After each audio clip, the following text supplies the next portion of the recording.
दोस्तों नमस्कार, मैं सुबोध कुमार। आप देख रहे हैं खबर नेशनल टाइम्स और आज की बड़ी खबर गर्मा गर्म ग्वालियर हाई कोर्ट से है, जहां बाबा साहब डॉक्टर भीमराव अंबेडकर की मूर्ति को लेकर न्याय के मंदिर यानी हाई कोर्ट के बाहर ही भारी विवाद खड़ा हो गया है।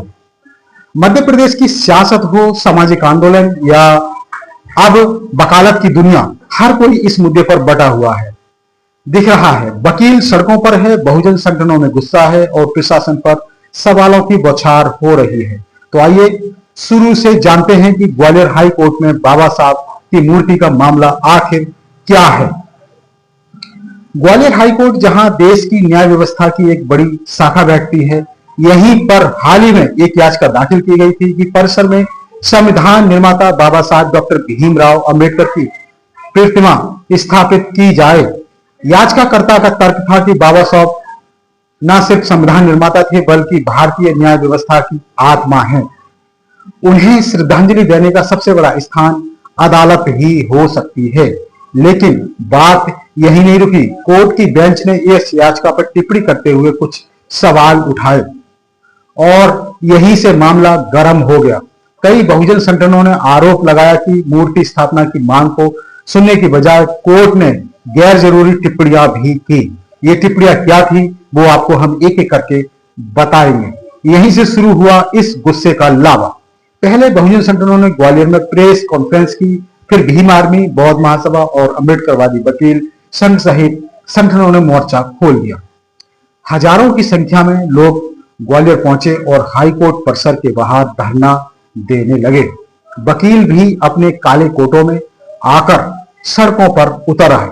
मामला इस तरह से बढ़ता गया। आंदोलन ने उग्र रूप ले लिया। संविधान निर्माता को न्याय के घर में जगह नहीं मिलेगी तो कहां मिलेगी, यही सवाल गूंज रहा था। पूरी तरह अलर्ट पर आ गया। कोर्ट के चारों ओर भारी पुलिस बल तैनात किया गया। सूत्रों के अनुसार कोर्ट ने मौखिक रूप से कहा कि परिसर में प्रतिमा लगाने का निर्णय सिर्फ न्यायिक समिति या उच्च स्तर पर लिया जा सकता है। लेकिन बात सिर्फ निर्णय की नहीं है बल्कि भावना की है। आगे ये रिपोर्ट क्या कहती है वो आपको बता रहे हैं। बहुजन समाज का कहना है कि जहां गांधी, सरदार पटेल और अन्य नेताओं की मूर्तियां लगाई जा सकती हैं, वहां बाबा साहब को क्यों दरकिनार किया जाता रहा है।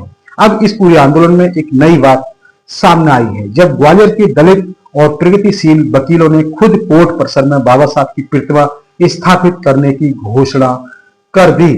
अगर अनुमति नहीं मिली तो भी हम लगाकर रहेंगे। इस तरह से मूर्ति लगाने को लेकर दोनों पक्षों की तरफ से तनातनी हो गई है और माहौल गरमाया हुआ है।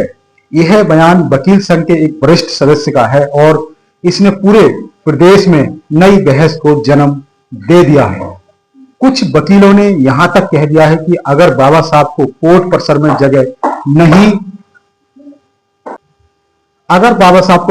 में जगह नहीं दी गई तो वे अपनी वकालत ही छोड़ देंगे।